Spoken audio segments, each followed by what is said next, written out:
Kalian rahimani wa rahimakumullah. Kita tahu bahwasanya setiap manusia, setiap muslim ketika ditanya, apakah Anda ingin bahagia? Pasti dia akan menjawab, iya. Masing-masing akan menjawab, iya, saya ingin bahagia. Maka ketahuilah, kebahagiaan yang hakiki, kebahagiaan yang diharapkan setiap manusia, setiap muslim adalah kebahagiaan dengan masuknya dia ke dalam surga Allah Subhanahu wa ta'ala. Dan istirahat yang terakhir untuk melepas lelah kita. Kata Imam Ahmad rahimahullah, beliau pernah ditanya, kapan waktu istirahat itu? Beliau menjawab, yaitu tatkala satu kaki engkau telah memasuki surga Allah Subhanahu wa ta'ala. Itu tatkala salah satu dari kaki kita telah masuk ke dalam surga Allah Subhanahu wa ta'ala. Itulah awal mula kebahagiaan. Kebahagiaan yang hakiki. Waktu istirahat yang panjang adalah tatkala salah satu kaki kita masuk ke dalam surga Allah Subhanahu wa ta'ala. Karena surga adalah tempat sebagaimana dijanjikan oleh Allah Subhanahu wa ta'ala dalam sebuah hadisnya. Dalam sebuah hadis qudsi, disebutkan oleh Nabi SAW, Allah Subhanahu wa ta'ala berfirman, a'dadtu li'ibadi, aku, kata Allah Subhanahu wa ta'ala, menyiapkan untuk hambaku, a'dadtu li'ibadi as-salihin ma la ainun ra'at, aku persiapkan untuk para hambaku yang berbuat baik, para hambaku yang salihin, ma la ainun ra'at, sesuatu yang tidak pernah dilihat oleh mata, wala udhunun sami'at, dan tidak pernah didengar oleh telinga, wala khatara ala qalbi bashar, dan tidak pernah terlintas di hati manusia, di pikiran manusia. Itu apa? Surga. Maka tentunya kita semuanya ingin masuk surga Allah Subhanahu wa ta'ala. Kata Nabi SAW dalam hadis qudsi tersebut, man yadkhul jannah yun'am, barang siapa yang masuk surga maka dia akan diberikan nikmat oleh Allah Subhanahu wa ta'ala, nikmat yang tidak pernah dirasakan dia ketika di dunia. La yai'as wala tablas yabuhu wala yafna, yang mana dia ketika masuk surga dia tidak akan merasa putus asa, bajunya tidak akan pernah rusak, wala yafna syababuhu, dan masa mudanya tidak pernah hilang. Artinya dia selamanya dia dalam keadaan muda. Wala yafna syababuhu fil jannah, dan tidak pernah dia merasakan apa? Masa-masa tua, selamanya dia dalam keadaan muda. Karena sebenarnya disebutkan dalam hadis yang lain bahwasanya penduduk surga rata-rata adalah umurnya antara 30 sampai 40 tahun. Tidak ada satu orang pun yang tua. Karena itu suatu ketika Nabi SAW ditanya oleh seorang perempuan, apakah aku termasuk penduduk surga? Maka Nabi SAW mengatakan tidak. Perempuan tua tadi sedih tatkala mendengar Rasulullah SAW bahwasanya dia tidak termasuk penduduk surga. Setelah perempuan tersebut beranjak ingin meninggalkan Rasulullah SAW, maka dipanggil kembali oleh Rasulullah SAW. Kemudian Nabi SAW memberikan kabar, yang mana ini termasuk wahyu dari Allah Subhanahu wa ta'ala. Karena Nabi SAW tidak pernah mengatakan kecuali wahyu dari Allah Subhanahu wa ta'ala. Wa ma yantiqu 'anil hawa in huwa illa wahyu yuha. Tidaklah dia, yaitu Nabi Muhammad SAW, berkata dengan hawa nafsu, melainkan wahyu dari Allah Subhanahu wa taala.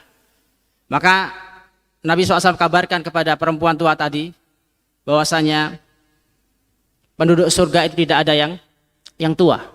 Jadi maksud perkataan Nabi SAW, engkau tidak akan masuk surga karena apa? Karena penduduk surga nggak ada yang tua, semuanya muda. Maka bergembiralah perempuan tadi. Karena dia paham bahwasanya nanti ketika dia masuk surga akan dikembalikan masa mudanya. Dia akan kembali ke umur yang muda, umur muda. Sehingga hilanglah kesedihan yang dia rasakan tadi ketika mendengar Rasulullah SAW bahwasanya dia tidak akan masuk surga. Karena maksud Nabi SAW adalah karena surga tidak dimasuki oleh orang tua, semuanya dikembalikan oleh Allah Subhanahu wa taala kepada usia belia atau usia muda antara 30 sampai 40 tahun. Ma'asyiral muslimin rahiman wa rahimakumullah. Sebelum kita jelaskan pintu-pintu surga dan amalan-amalan apa saja yang bisa mengantarkan kita ke dalam surga Allah Subhanahu wa taala, kita perlu mengetahui bahwasanya surga itu memiliki sifat. Sebagaimana dijelaskan oleh Allah Subhanahu wa taala dalam surat Al-Imran ayat 133 menjelaskan tentang sifat surga. Allah Subhanahu wa taala berfirman, wasari'u ila maghfiratin min rabbikum wa jannatin arduhas samawati wal ard uiddat lil muttaqin. Bersegeralah kalian menuju ampunan dari Rabb kalian dan bersegeralah kepada surga yang luasnya seluas langit dan bumi. Untuk siapa surga tersebut? Uiddat lil muttaqin, yaitu orang-orang yang bertakwa. Jadi untuk masuk surga yang luasnya disifati oleh Allah Subhanahu wa taala, yang luasnya seluas langit dan bumi, tidaklah diterima atau dimasuki oleh orang-orang yang selain pilihan Allah Subhanahu wa taala. Di sini Allah Subhanahu menyiapkan surga yang seluasnya langit dan bumi untuk siapa? Yaitu untuk orang-orang yang bertakwa.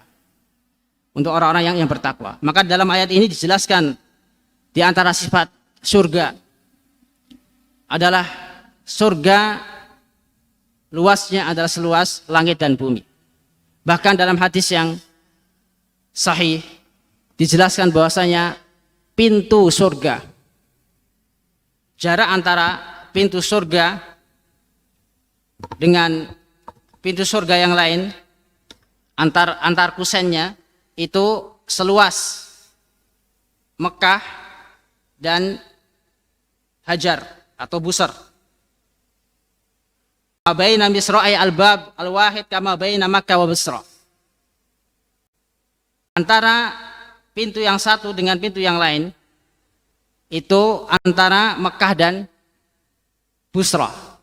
Busra itu salah satu kota di negeri Syam yang jaraknya kurang lebih sekitar 700 km. Ini antar pintu.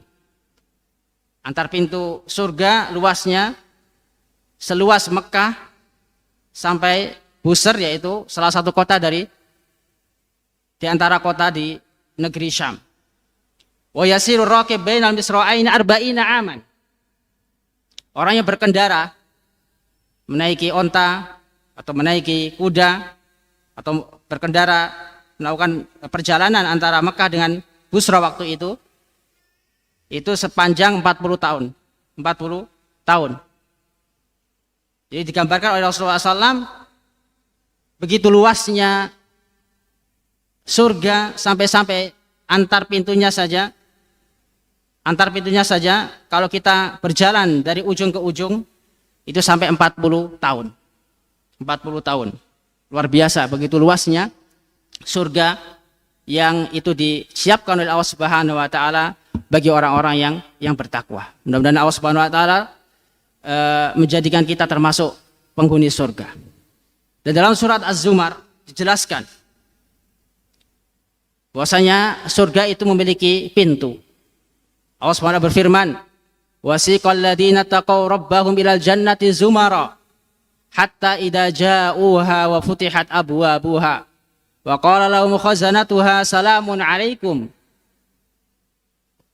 Kata Allah Subhanahu wa taala, dan orang-orang yang bertakwa, orang-orang yang bertakwa kepada Rabb mereka, mereka digiring, mereka diantar menuju surga dalam keadaan bergerombol. Yaitu mereka dari umatnya Nabi Adam sampai umatnya Nabi Muhammad SAW. Seluruhnya diantar oleh malaikat menuju surga. Mereka digiring menuju surga. Hatta idza ja'uha, sampai tatkala mereka datang ke surga. Wa futihat abwabuha, dan dibuka pintu-pintunya. Wa qala lahum khazanatuha, maka dikatakan oleh penjaganya, yaitu penjaga surga, salamun alaikum, yaitu mereka disambut keselamatan atas kalian semua. Mereka disambut oleh penjaga surga, salamun alaikum, fadkhuluha khalidin, kalian adalah orang-orang yang baik, maka masuklah ke dalam surga selamanya. Maka dalam ayat ini dijelaskan di antara sifat surga, bahwasanya surga itu memiliki pintu-pintu. Nanti kita akan jelaskan terkait jumlah pintu-pintu surga. Sebagaimana neraka memiliki pintu, surga juga memiliki pintu. Kalau neraka memiliki 7 pintu, adapun surga sebanyak 8 pintu. Sebanyak 8 pintu. Disebutkan dalam satu hadis terkait pintu-pintu surga. Ada hadis yang menjelaskan tentang 4 pintu surga beserta nama-namanya. Yang tentunya nama-nama tersebut diambil dari amalan seorang hamba tatkala dia di dunia. Dalam hadis Abi Hurairah radhiyallahu taala anhu yang diriwayatkan oleh Imam Malik dalam Muwatta'nya, Imam Bukhari dalam Sahihnya, Imam Nasa'i dalam Sunannya, Tirmidzi, dan juga imam yang lain, berkata Abu Hurairah radhiyallahu taala anhu, sami'tu Rasulullah SAW yaqul, aku mendengar Rasulullah SAW bersabda, man anfaqa zawjaini min syai'in minal asya'i fi sabilillah du'iya min abwabin, yakni al-jannah. Barang siapa yang menginfakkan, yang mengeluarkan 2 pasang hartanya di jalan Allah, maka dia akan dipanggil dari pintu-pintu, yaitu pintu-pintu surga. Ya Abdullah, hada khair, wahai hamba Allah, ini adalah kebaikan. Faman kana min ahli shalah du'iya min babis sholati, maka barang siapa yang ahli sholat, di selama hidupnya dia semangat melaksanakan sholat, baik sholat yang wajib maupun sholat yang sunnah. Karena di sini Rasulullah SAW mengatakan, faman kana min ahli sholat, mutlak, umum, sholat yang hukumnya wajib atau hukumnya sunnah. Tidak hanya yang wajib saja, bahkan yang sunnah-sunnah dia kerjakan. Kalau orang muslim pada umumnya hanya melakukan 5 kali sholat atau hanya mencukupkan diri dengan sholat fardu, dia tidak cukup dengan sholat fardu. Sholat sunnah dia lakukan, sholat rawatib, sholat duha, qiyamul lail, sholat tahajud dia lakukan. Maka kelak di akhirat dia akan dipanggil oleh Allah Subhanahu wa taala min babis sholah, jadi dari pintu yang namanya pintu sholat. Selanjutnya Rasulullah SAW bersabda, wa man kana min ahli jihad, maka barang siapa yang dia termasuk ahli jihad, orang-orang yang berjuang di jalan Allah Subhanahu wa taala, memperjuangkan Islam, du'iya min babil jihad, maka dia akan dipanggil dari pintu jihad. Ini menunjukkan bahwasanya Allah Subhanahu wa taala sangat sayang kepada hambanya. Allah tahu bahwasanya sebagian hambanya tidak ahli dalam sholat. Sholatnya hanya mungkin bisa mengerjakan yang 5 waktu saja, yang wajib-wajib saja. Maka Allah Subhanahu wa taala membuka peluang yang lain. Membuka peluang lain. Maka di sini Nabi SAW mengabarkan orang yang ahli jihad akan disediakan, disiapkan untuknya. Dia akan dipanggil oleh Allah Subhanahu wa taala kelak di akhirat, kelak di surga melalui pintu yang namanya pintu jihad sesuai dengan amalnya. Wa man kana min ahli shadaqah, maka barang siapa yang termasuk ahli shadaqah, du'iya min babis shadaqah. Dia orang yang misalnya dia bukan ahli salat, dia tidak sanggup mungkin melakukan sholat sunnah, dia nggak sanggupnya sholat 5 waktu saja, karena mungkin faktor pekerjaan, karena mungkin dia suka safar, misalnya sopir trek misalnya. Kalaupun sholat wajib dia pun melakukan sholat jamak karena pekerjaannya. Maka janganlah sedih, ada peluang yang lain. Di sini disebutkan wa man kana min ahli shadaqah du'iya min babi shadaqah. Barang siapa yang termasuk ahli sedekah maka dia akan dipanggil oleh Allah Subhanahu wa taala melalui pintu yang namanya pintu sedekah. Ini pintu ketiga di antara pintu surga, yaitu pintu sedekah. Pintu yang disiapkan oleh Allah Subhanahu wa taala untuk orang-orang yang ahli sedekah ketika di dunia. Dia memperjuangkan agamanya melalui hartanya. Mungkin dia bukan ahli shalah. Untuk sholat mungkin dia mencukupkan diri yang wajib saja, karena sibuk mungkin. Dia juga bukan ahlul jihad, tapi dia punya harta. Dia bisa memperjuangkan agama Islam melalui hartanya. Dia infakkan hartanya untuk kaum muslimin, untuk orang-orang fakir, untuk orang-orang yang membutuhkan, untuk para tulabul ilm, para penuntut ilmu. Dia infakkan hartanya fisabilillah di jalan Allah Subhanahu wa taala. Maka kelak orang tersebut akan dipanggil oleh Allah Subhanahu wa taala melalui pintu yang namanya pintu jihad. Pintu sedekah. Ini pintu ketiga. Selanjutnya wa man kana min ahli siyam, barang siapa yang dia termasuk ahli puasa, du'iya min babir rayyan, maka dia akan dipanggil melalui pintu ar-rayyan. Ini agak beda sendiri. Kalau sebelumnya pintu-pintu tersebut dinamakan sesuai dengan amalan seorang hamba ketika di dunia. Kalau dia ahli sholat maka akan dipanggil melalui pintu sholat. Kalau dia ahlu jihad maka dia akan dipanggil melalui pintu jihad. Demikian juga kalau dia ahli sedekah, dia akan dipanggil oleh Allah Subhanahu melalui pintu sedekah. Khusus untuk ahli siyam, ahli puasa, dia akan dipanggil oleh Allah Subhanahu wa taala melalui pintu ar-rayyan. Menunjukkan keistimewaan puasa. Keistimewaan puasa. Karena itu Allah Subhanahu wa taala mengatakan as-shaumu li wa ana ajzi bihi. Puasa itu adalah untukku dan aku yang akan memberikan pahalanya. Tidak disebutkan berapa banyak pahala puasa. Hanya Allah Subhanahu wa taala yang mengetahui pahala puasa. Menunjukkan begitu banyaknya pahala puasa. Karena itu di antara pintu surga ada pintu yang namanya ar-rayyan yang diperuntukkan oleh Allah Subhanahu wa taala untuk orang-orang yang ahli puasa. Yang mana ketika di dunia dia tidak hanya mencukupkan diri dengan puasa Ramadan, puasa yang wajib. Puasa sunnah dia kerjakan.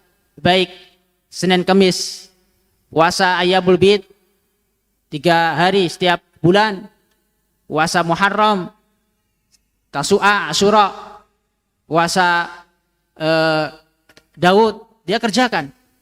Maka kelak di akhirat dia akan dipanggil oleh Allah Subhanahu wa taala melalui babur rayyan. Ar-rayyan artinya adalah orang yang kenyang dengan air. Orang yang kenyang dengan air. Tidak dinamakan dengan babu asyam, menunjukkan begitu istimewanya amalan puasa. Begitu istimewanya amalan puasa sehingga Allah Subhanahu wa taala menamakan pintu surga khusus untuk ahli puasa dengan nama yang lain, yaitu babur rayyan. Qala Abu Bakar, berkata Abu Bakar As-Siddiq tatkala mendengarkan hadis Nabi SAW, ma'ala hadzal ladzi yud'a min tilkal abwab bin darurah. Mungkinkah seorang itu akan dipanggil melalui seluruh pintu tersebut? Artinya ada orang yang dia ahli sholat, dia juga ahli puasa, ahli jihad, ahli sodakoh. Mungkinkah dia dipanggil melalui pintu-pintu tersebut? Maka Rasulullah SAW bersabda, na'am, wa arju an takuna minhum ya Abu Bakar. Ya wahai Abu Bakar. Dan mudah-mudahan, dan aku berharap engkau termasuk seperti mereka, termasuk orang-orang yang dipanggil dari seluruh pintu tersebut. Dan kalau kita perhatikan bagaimana Abu Bakar radhiyallahu taala anhu, beliau adalah sahabat Nabi SAW yang paling mulia. Khalifatul Rasulullah SAW, pengganti Rasulullah SAW, khalifah pertama sepeninggalan Rasulullah SAW. Dan kalau kita perhatikan amalan beliau, beliau senantiasa terdepan dalam masalah al-khairat, dalam masalah kebaikan. Jangan ditanya bagaimana sholat beliau, jangan ditanya bagaimana jihad beliau. Beliau tidak pernah absen jihad bersama Rasulullah SAW. Kalau kita lihat sedekah beliau tidak pernah absen mengeluarkan sedekah, mengeluarkan infak di jalan Allah Subhanahu wa taala. Bahkan beliau pernah mengeluarkan seluruh hartanya untuk jihad fisabilillah. Sampai-sampai Umar mengira bahwasanya ketika itu dia bisa mengalahkan Abu Bakar dalam masalah sedekah. Tapi ketika dia menginfakkan setengah dari harta yang dia miliki, ternyata Abu Bakar lebih dari itu. Seluruh hartanya dia keluarkan di jalan Allah Subhanahu wa taala. Sampai-sampai Rasulullah SAW bertanya, bagaimana dengan keluargamu? Apa yang kau tinggalkan untuk keluargamu, wahai Abu Bakar? Maka Abu Bakar menjawab, aku tinggalkan Allah untuk mereka. Menunjukkan bahwasanya begitu besarnya tawakal beliau. Sampai-sampai beliau rela menghabiskan seluruh hartanya fisabilillah. Fisabilillah. Tentunya tidak semua orang bisa seperti Abu Bakar. Tidak semua orang tawakalnya seperti tawakal Abu Bakar radhiyallahu taala anhu. Maka tidak heran kelak di surga beliau akan dipanggil melalui seluruh pintu-pintu tersebut. Pintu salat, pintu sedekah, pintu jihad, pintu ar-rayyan. Ma'asyiral muslimin, ikhwat dan akhwat sekalian rahimakumullah. Pintu selanjutnya atau pintu kelima di antara pintu-pintu surga Allah Subhanahu wa taala dinamakan dengan Al-Babul Aiman. Pintu sebelah kanan, pintu yang paling kanan, Al-Babul Aiman. Dalam hadis Abu Hurairah radhiyallahu anhu, anna Rasulullah sallallahu alaihi wasallam qala fi hadis syafa'ah. Nabi SAW bersabda dalam hadis syafaat yang panjang. Yang mana hadis tersebut menjelaskan tentang penduduk surga. Karena Rasulullah SAW dalam hadis syafaat diperlihatkan oleh Allah Subhanahu wa taala surga. Dan beliau bertanya tentang salah satu pintu-pintu surga. Yang mana pintu Al-Aiman, Al-Babul Aiman adalah diperuntukkan oleh Allah Subhanahu wa taala, disiapkan oleh Allah Subhanahu wa taala untuk para hambanya yang bertauhid. Para hambanya yang tidak pernah berbuat syirik sekalipun. Dalam hadis syafaat dijelaskan ketika seluruh umat manusia menunggu keputusan Allah Subhanahu wa taala. Ketika seluruh manusia berada di padang mahsyar, masing-masing mencari nabinya. Bahkan setiap kaum mendatangi nabi-nabi pada saat itu untuk berdoa kepada Allah Subhanahu wa taala agar segera diputuskan perkara mereka. Masing-masing nabi lepas tangan, tidak sanggup, tidak bisa memberikan syafaat. Maka sampailah kepada Rasulullah SAW, maka beliau pun berdoa, mengangkat tangan beliau ke langit. Kemudian Allah SWT berfirman, ya Muhammad, irfa' ra'sa wasal tu'ta wasfa'tu syafa'. Allah Subhanahu wa taala berfirman kepada Nabi Muhammad, angkatlah kepalamu, mintalah, niscaya engkau akan diberi. Wasfatu syafa', maka mintalah syafaat, niscaya engkau akan diberikan syafaat. Maka Nabi pun mengangkat tangannya dan mengatakan, ummati ya Rabb, ummati ya Rabb.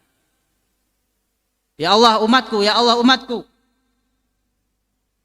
Nabi SAW berdoa untuk umatnya.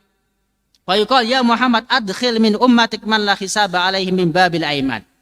Maka Allah berfirman, dikatakan kepada Nabi SAW, wahai Muhammad, masukkanlah dari umatmu man la hisaba alaihim, yang tidak dihisab, yang mereka tidak dihisab karena sempurnanya mereka, karena mereka adalah ahlu tauhid,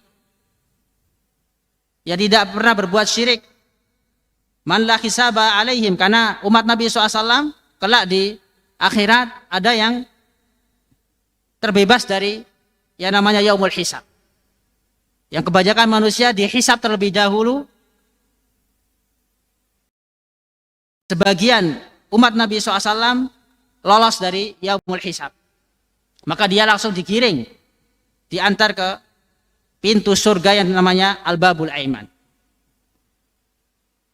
Hum syuraka'un nas fi ma siwa dzalika minal abwab. Summa qala walladzi nafsi biyadi innama bainal misra'ain min masari'il jannah kama baina Makkah wa Himyar atau kama baina Makkah wa Busra. Dijelaskan bahwasanya mereka adalah orang-orang yang bermacam-macam, syuraka'un nas, yang artinya mereka tidaklah hidup satu zaman, tidaklah hidup satu zaman, masih dalam ruang lingkup umat Nabi SAW, tapi mereka hidupnya tidak satu zaman. Tapi sebagian mereka atau kebanyakan mereka orang-orang yang bertauhid, yang tidak pernah mengerjakan kesyirikan. Ini pentingnya, Pak, orang yang senantiasa bertauhid kepada Allah Subhanahu wa taala dan menjauhi perbuatan syirik. Mereka akan digiring oleh Allah Subhanahu wa taala, dimasukkan ke pintu yang namanya Al-Babul Aiman. Dijelaskan dalam hadis yang lain, orang-orang yang lolos dari hisab dan adab kelak di akhirat adalah orang-orang yang humul ladina la yastarqun wa la yatayyarun wa la yaktawun wa ala rabbihim yatawakkalun. Yaitu orang-orang yang tidak meminta ruqyah. Yang kedua, orang-orang yang la yatatayyarun, tidak percaya dengan hal-hal yang mengandung sial, seperti nomor 13 atau tempat yang mengandung sial, dia nggak percaya. Wala yaktawun, dan orang-orang yang tidak minta dikai. Dikai itu pengobatan zaman dulu dengan besi panas. Orang ketika sudah putus asa, akhirnya pakai pengobatan dengan besi panas atau kai. Mereka nggak menggunakan pengobatan dengan besi panas. Wala yaktawun wa ala rabbihim yatawakkalun, dan kepada Rabb mereka bertawakal. Ini adalah orang-orang yang digambarkan oleh Rasulullah SAW, orang yang akan masuk surga tanpa hisab dan tanpa adab, yang akan masuk ke dalam surga melalui pintu yang bernama Babul Aiman. Khusus bagi ahlu tauhid, orang-orang yang selamat dari yaumul hisab dan adab kelak di akhirat.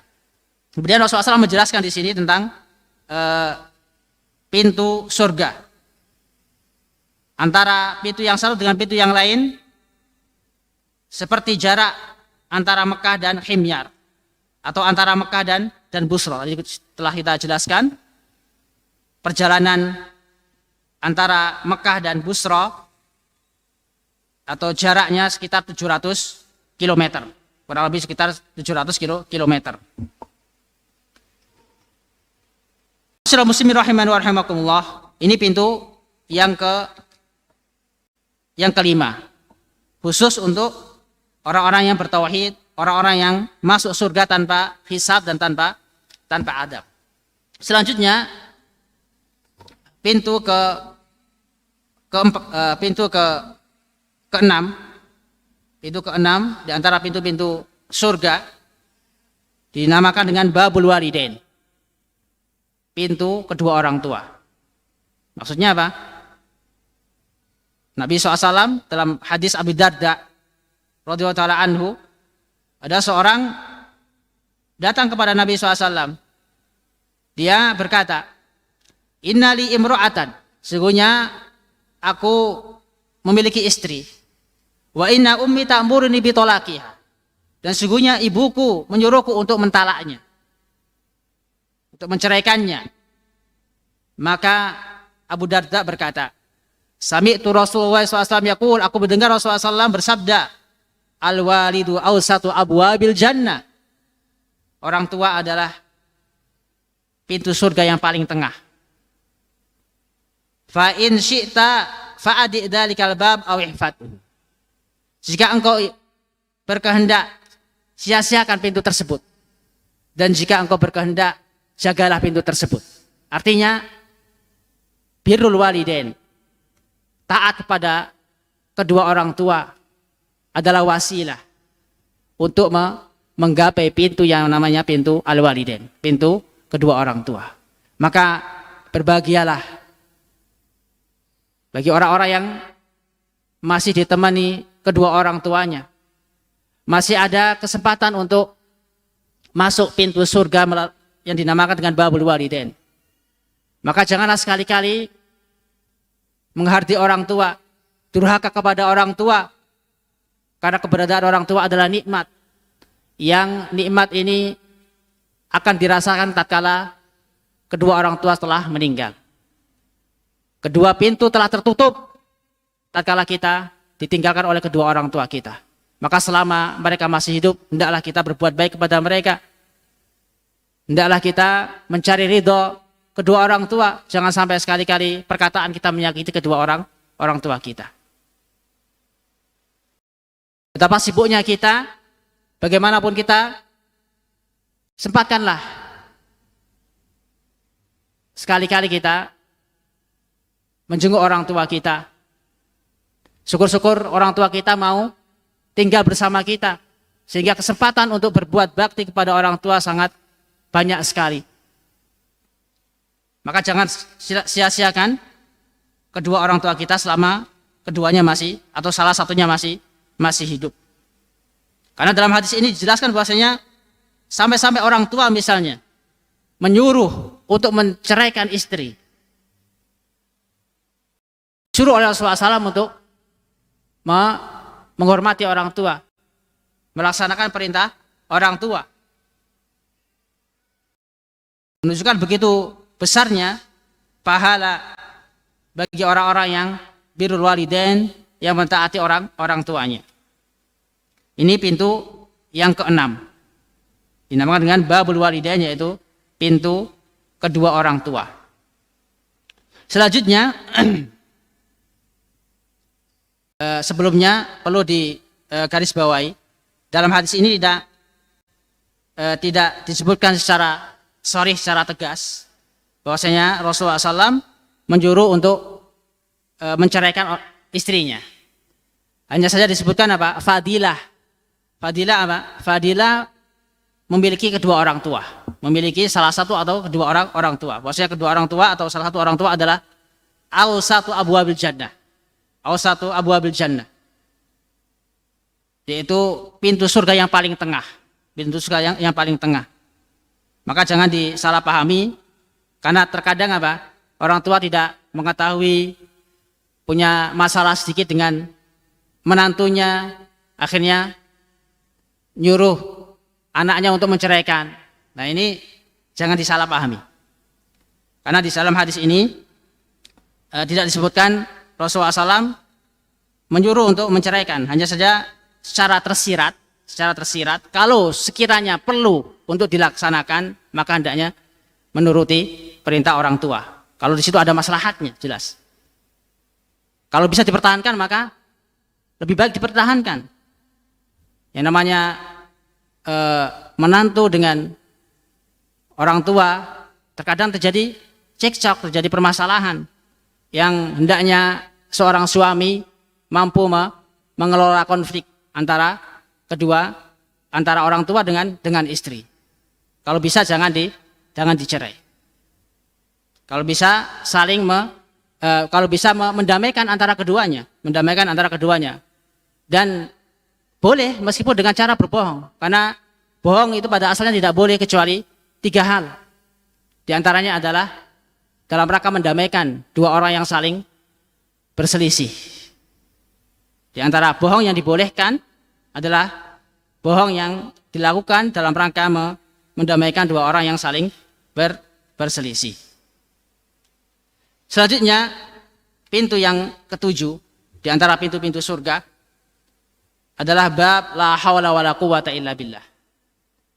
Yaitu bab zikir la haula wala quwata illa billah, tidak ada daya dan upaya melainkan dari Allah Subhanahu wa taala. Tidak ada daya dan kekuatan melainkan dari Allah Subhanahu wa taala. Artinya, tatkala kita tertimpa kesusahan, tertimpa sesuatu yang tidak kita senangi, kita ingin menguatkan diri kita, maka perbanyaklah berzikir. Di antara zikir yang diajarkan oleh Rasulullah SAW adalah la haula wala quwata illa billah. Karena dengan memperbanyak zikir ini, Allah SWT akan memberikan kita kekuatan, memberikan kita ketabahan sehingga kita kuat dalam menghadapi musibah. Dari Qais ibn Sa'ad ibn Ubadah, anna abahu dafa'ahu ila Nabi SAW yakhdumuhu. Bahwasanya bapaknya menyerahkan beliau kepada Nabi SAW untuk melayani Rasulullah SAW. Kita tahu bahwasanya pelayan Nabi SAW sangatlah banyak. Antaranya adalah Anas bin Malik. Termasuk pelayan Nabi SAW. Beliau melayani Nabi SAW selama 10 tahun. Dan di antara pelayan Nabi adalah Qais ibn Sa'ad. Beliau katakan dalam hadis ini terkait pintu la haula wala quwata illa billah, anna abahu dafa'ahu ila Nabi SAW yakhdumuhu. Qala famarra biyan Nabi SAW. Maka shallaitu fadarabani birijlihi. Wa qala, maka Nabi SAW melewatiku setelah aku melakukan sholat. Maka beliau fadarabani birijlihi. Beliau menegurku dengan kakinya, menegur dengan kaki. Wa qala ala adulluka ala babin min abwabil jannah. Maukah aku tunjukkan kepadamu pintu dari pintu-pintu surga? Maka aku katakan bala. Ya wahai Rasulullah sallallahu. Beliau katakan la haula wala quwata illa billah, yaitu zikir la haula wala quwata illa billah. Dalam hadis yang lain disebutkan terkait faidah atau fadilah zikir la haula wala quwata illa billah dalam Musnad Al-Bazzar dengan lafaz ala adulluka ala kanzin min kunuzil jannah. Qala la haula wala quwata illa billah. Maukah aku tunjukkan kepadamu harta dari harta-harta surga? Maka beliau bersabda la haula wala quwata illa billah. Adalah zikir la haula wala quwata illa billah. Maka pintu yang ketujuh di antara pintu-pintu surga adalah pintu yang bernama la haula wala quwata illa billah, yang diperuntukkan oleh Allah Subhanahu wa taala bagi orang-orang yang senantiasa berzikir kepadanya. Di antara zikir yang diajarkan oleh Nabi SAW adalah zikir la haula wala quwata illa billah. Selanjutnya, pintu yang ke-8 di antara pintu-pintu surga disebutkan dalam hadis Ibnu Mas'ud yang diriwayatkan oleh Ibnu Abi Syaibah dalam Musnadnya, Darimi, Abu Ya'la, Tabrani dalam Mu'jamnya, wal Hakim. Ibnu Mas'ud radhiyallahu ta'ala anhu berkata, qala Rasulullah sallam lil jannati samaniyatu abwab. Surga itu memiliki 8 pintu. Sab'atun mughlaqatun, 7 pintu tertutup. Wa babun maftuhun, dan 1 pintu terbuka. Apa pintu tersebut? Maftuhun litaubah hatta tatlu asyamsu min nahwi. 1 pintu terbuka yaitu pintu taubat, yang akan hatta tatlu asyamsu min nahwi, yang mana matahari akan terbit dari arah pintu tersebut. Dari arah pintu tersebut, yaitu pintu yang namanya pintu taubat. Ini pintu yang ke-8 di antara pintu-pintu surga, yaitu pintu taubat. Pintu yang diperuntukkan oleh Allah Subhanahu wa taala bagi orang-orang yang senantiasa bertobat kepada Allah Subhanahu wa taala, senantiasa kembali kepada Allah Subhanahu wa taala tatkala dia melakukan kesalahan. Karena kita tidak lepas dari yang namanya kesalahan, yang namanya dosa. Kata Nabi SAW, kullu bani Adam khata'. Setiap bani Adam adalah tidak lepas dari kesalahan. Wa khairul khata'in at-tawwabun, dan sebaik-baik orang yang melakukan kesalahan adalah orang-orang yang senantiasa bertaubat. Dan sekian banyak dosa kita, kalau kita merasa memiliki dosa yang banyak, janganlah kita merasa malu untuk bertobat kepada Allah Subhanahu wa taala, karena Allah Subhanahu wa taala Maha mengampuni dosa. Bahkan Allah Subhanahu wa taala lebih mencintai seorang hambanya yang tatkala dia berbuat dosa, maka dia segera bergegas untuk bertobat kepada Allah Subhanahu wa taala. Karena siapa yang akan terbebas dari perbuatan dosa? Siapa yang maksum dari perbuatan dosa? Karena itu Allah Subhanahu wa taala menyiapkan suatu pintu di surga yang namanya pintu taubat, yaitu untuk orang-orang yang senantiasa bertobat kepada Allah Subhanahu wa taala. Mudah-mudahan Allah Subhanahu wa taala menjadikan kita termasuk orang-orang yang senantiasa kembali kepadanya, senantiasa bertaubat kepadanya. Ma'asyiral muslimin rahimani wa rahimakumullah.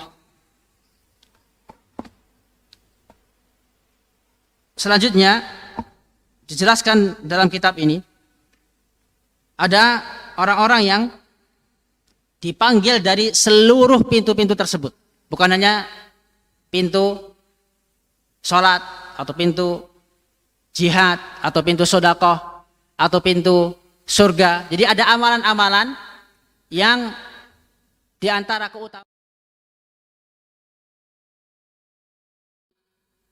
surga, karena di akhirat akan dipanggil dari seluruh pintu. Meskipun satu amalan.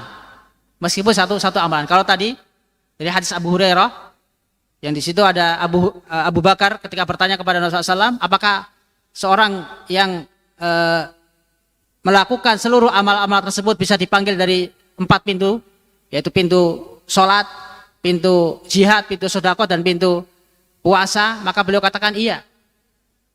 Kemudian beliau mendoakan, mudah-mudahan engkau termasuk dari mereka.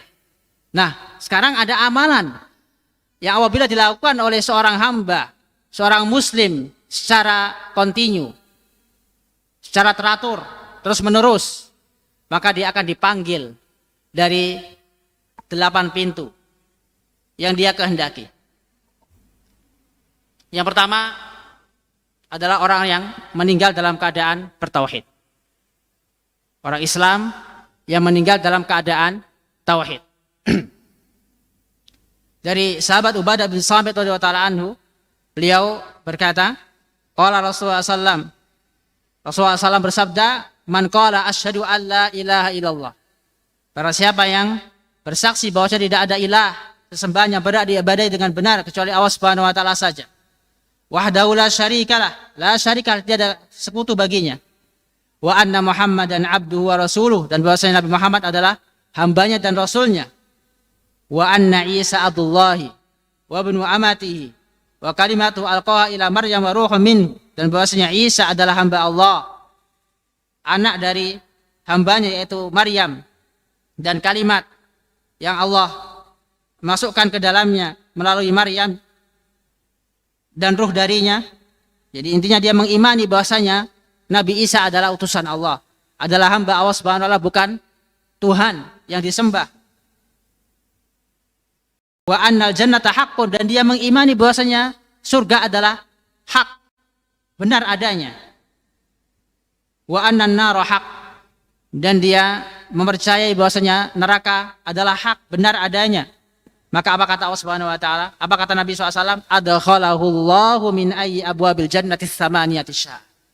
Maka Allah Subhanahu wa taala akan memasukkan dia ke dalam surga yang memiliki 7 pintu.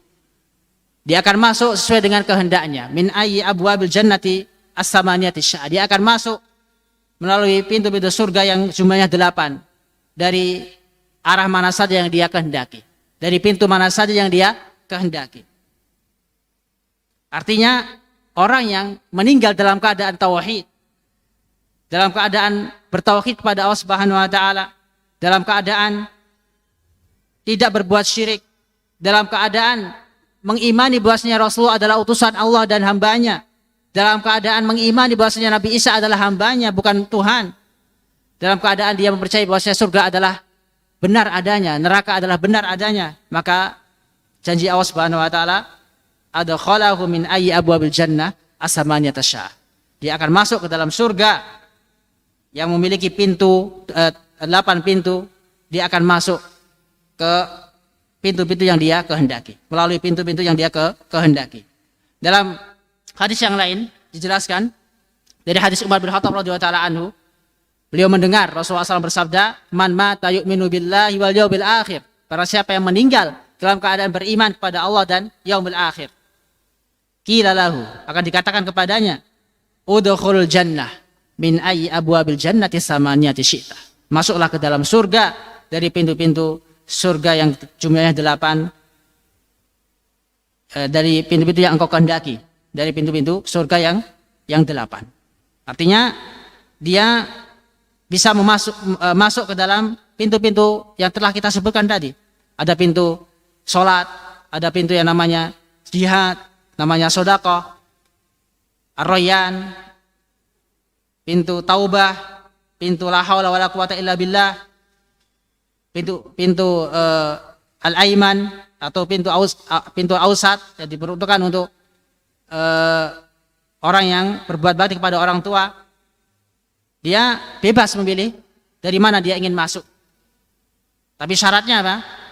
Dia meninggal dalam keadaan beriman kepada Allah Subhanahu wa taala, dalam keadaan bertauhid kepada Allah Subhanahu wa taala.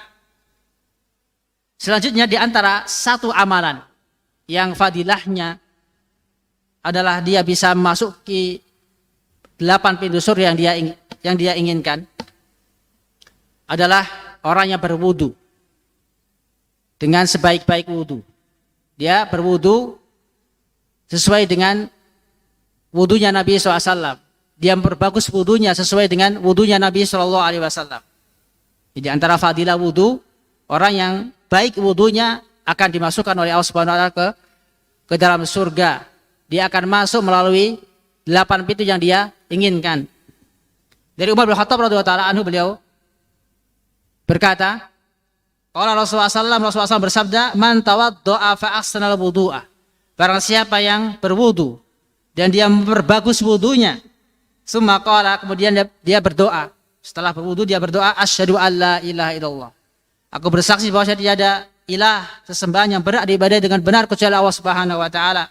Wa asyhadu anna Muhammadan abduhu wa rasuluh. Dan aku bersaksi bahwasanya Nabi Muhammad adalah hambanya dan rasulnya. Futihat lahu samaniyatu abwab, niscaya dia akan dibukakan kepadanya untuknya 7 pintu surga. Yadkhulu min ayyiha syaa, dia akan masuk ke 8 pintu tersebut dari pintu yang dia kehendaki. Min ayyiha syaa, dari pintu yang dia kehendaki. Ini amalan kedua yang pahalanya, yang keutamaannya, dia akan dimasukkan ke dalam surga, dia akan melalui 8 pintu surga yang dia inginkan. Selanjutnya amalan ketiga yang keutamaannya adalah dia akan memasuki surga melalui 8 pintu yang dia kehendaki, adalah orang yang mengerjakan sholat 5 waktu, berpuasa Ramadan, dan meninggalkan dosa-dosa besar. Orang-orang yang mengerjakan sholat 5 waktu, berpuasa Ramadan, dan meninggalkan dosa-dosa besar. Dari sahabat Abu Sa'id Al-Khudri radhiyallahu ta'ala anhu dan Abu Hurairah, keduanya mengabarkan dari Rasulullah SAW, annahu jalasa ala mimbar, tatkala Nabi SAW duduk di atas mimbar. Qala walladzi nafsi biyadi, dan demi zat yang jiwaku berada di tangannya. Beliau bersumpah sebanyak 3 kali.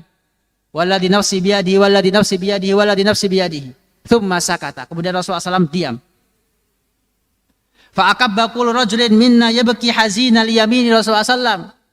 Maka masing-masing dari kita sedih mendengar sumpahnya Nabi SAW. Jadi para sahabat tatkala mendengar Nabi SAW bersumpah sebanyak 3 kali, mereka pun menundukkan kepala mereka. Fa'akabba kullu rajulin minna yabki. Menundukkan kepala mereka, mereka menangis. Mereka sedih mendengar sumpah Nabi SAW.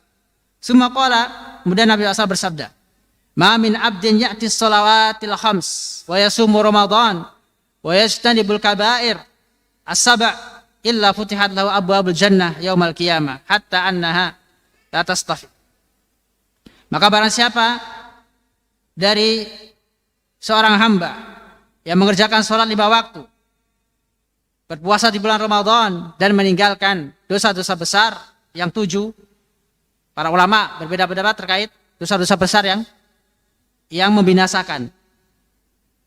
Di antara dosa-dosa besar ada 7 jumlah, sebagaimana dalam hadis Nabi SAW disebutkan, di antaranya adalah berbuat syirik, melakukan sihir,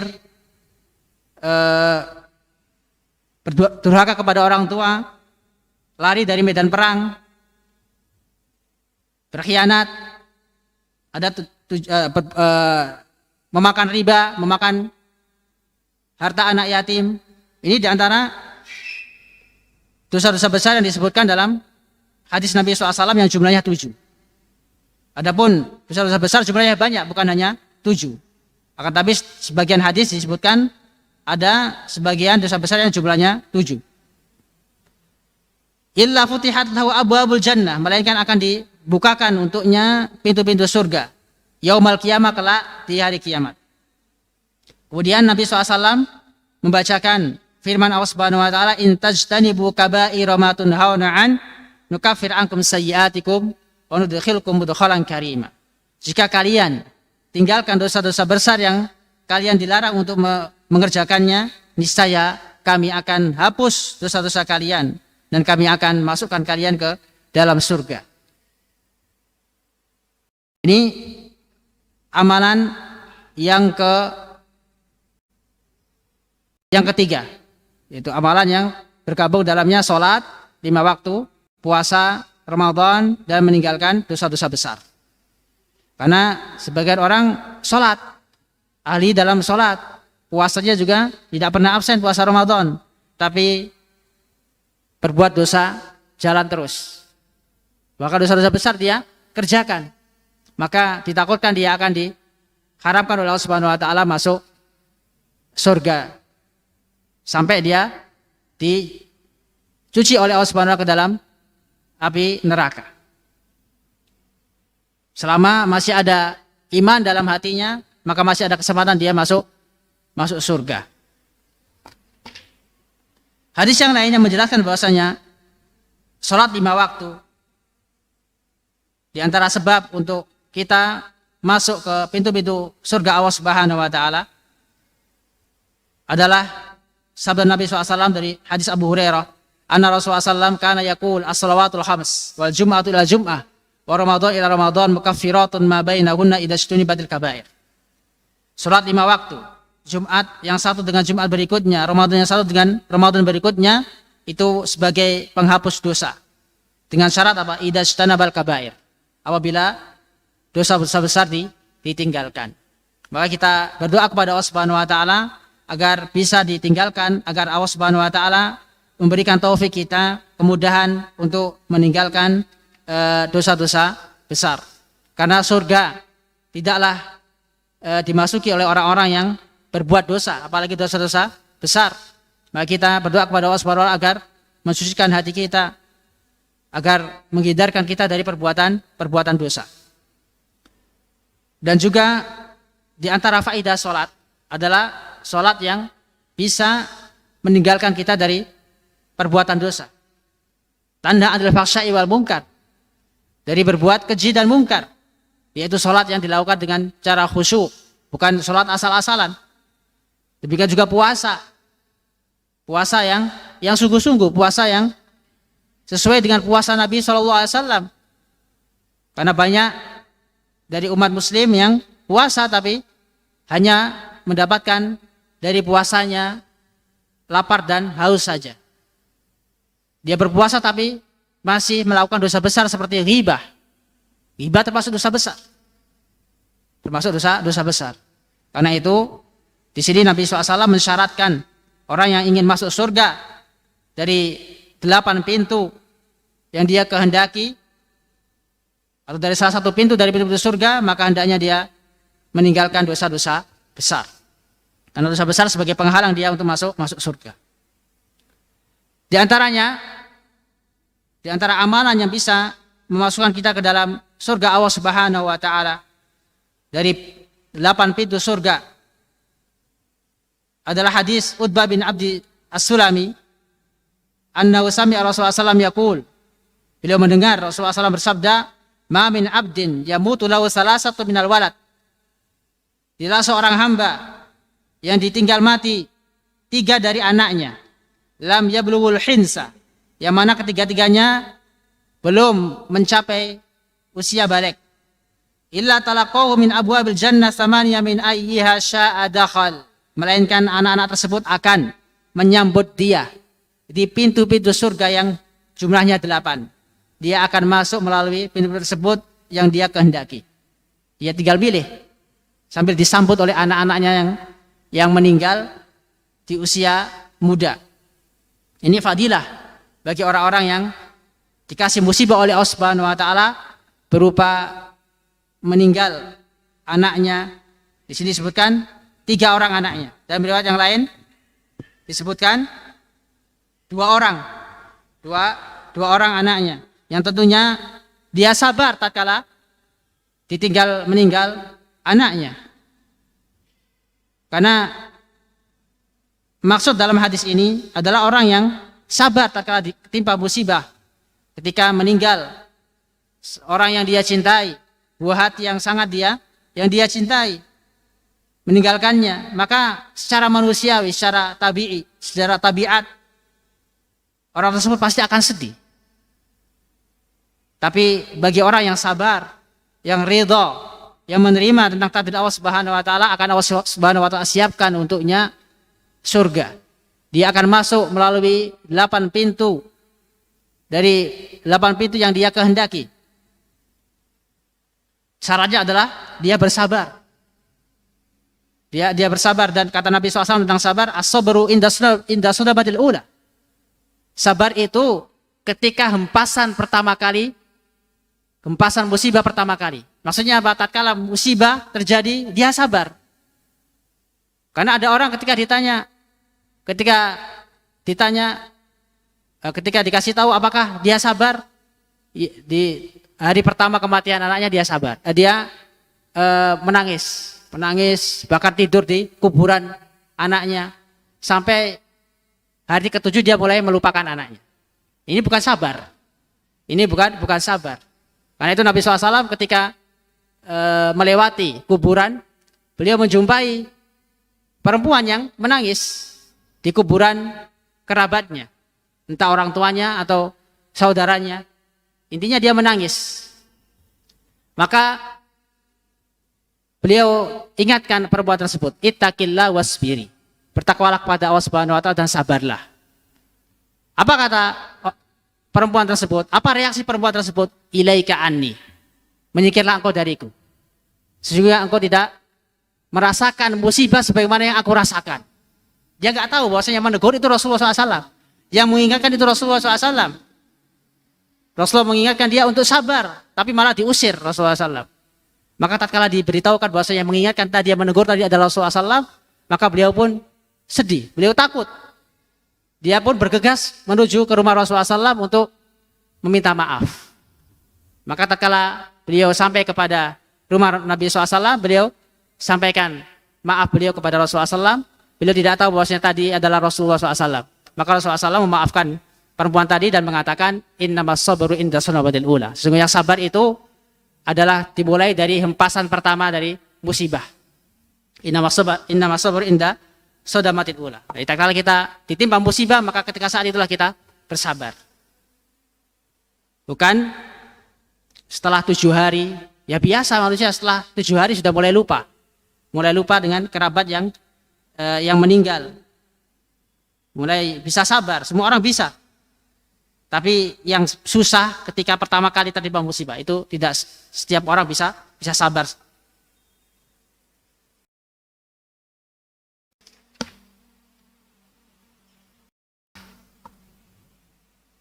Selanjutnya di antara amalan yang fadilahnya adalah mengantarkan dia ke dalam surga Allah Subhanahu wa taala, dia akan memasuki 8 pintu surga dari mana saja yang dia kehendaki, adalah perempuan yang senantiasa sholat 5 waktu dan mentaati suaminya.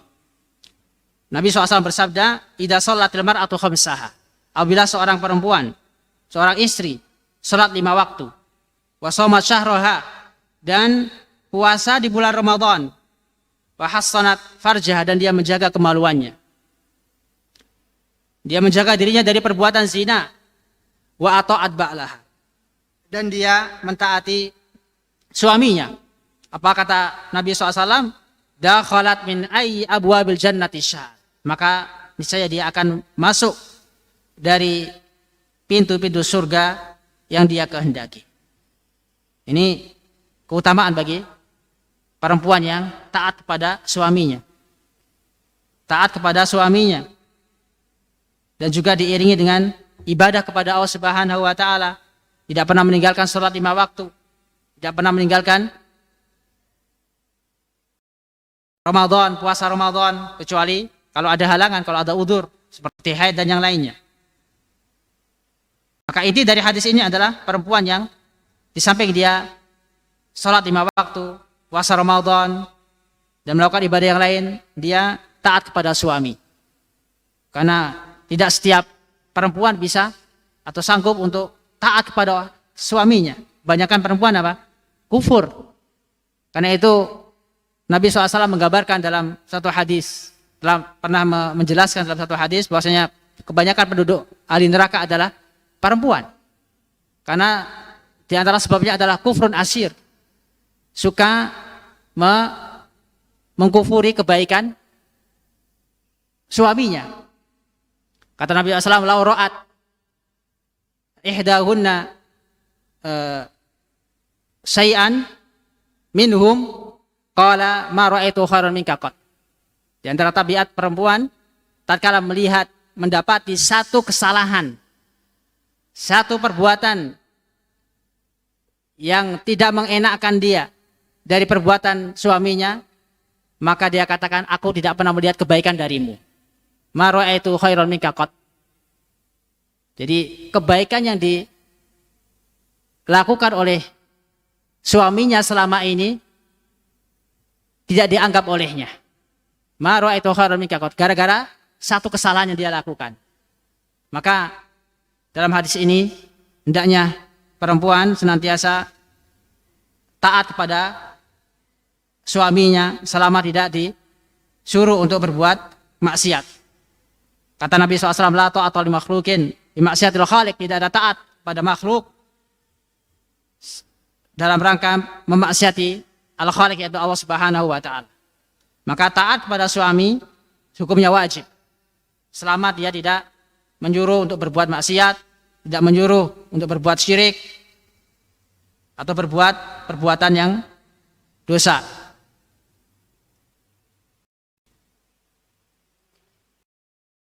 Di antara amalan-amalan yang di antara pahalanya adalah dia akan masuk surga dari 8 pintu yang dia inginkan. Masih ada amalan-amalan yang lain yang belum kita sebutkan karena waktu membatasi kita. Wallahu ta'ala alam. Di antaranya adalah orang yang diberikan oleh Allah Subhanahu wa taala 2 anak perempuan yang dia sabar merawat 2 anak perempuan tersebut. Dia rawat, dia bimbing, diajarkan adab sampai dia menikah, sampai dia meninggal. Di antaranya pahalanya adalah dia akan masuk surga melalui 8 pintu yang dia kehendaki. Dan di antara amalan yang lain adalah jihad. Adalah jihad fisabilillah. Ini di antara amalan-amalan yang dapat mengantarkan seorang hamba menuju surga Allah Subhanahu wa taala. Mudah-mudahan Allah Subhanahu wa taala menjadikan kita termasuk orang-orang yang disebutkan oleh Nabi sallallahu alaihi wasallam dalam hadis yang telah kita bahas tadi.